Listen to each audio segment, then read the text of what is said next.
الاوضه فاضيه. خليكي جوه. انت بتكلم مين؟ انا كلمت حد يا بنتي؟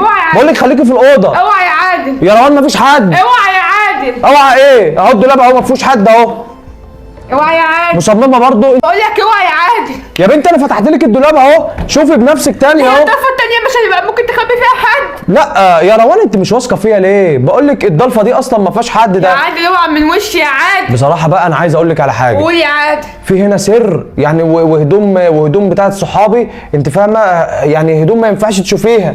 سر وهدوم ليه يا اخويا؟ اللي صحابك بيلبسوا ايه يا حبيبي عشان ما اشوفوه؟ الهدوم الخاصه بتاعتهم فين؟ مين اللي خاصه ونيله وزفت على دماغك؟ لا اله الا الله يا بنت، المفروض يكون في ثقه بيني وبينك شويه. انت واحد ما فيش ثقه اصلا، بعد ما خدتك ونضفتك وخليت ابويا يشغلك وبقى معاك فلوس قد كده، ايه يعني ما بخلفش؟ ده حاجه بتاعت ربنا، انما انت تتجوز عليا انا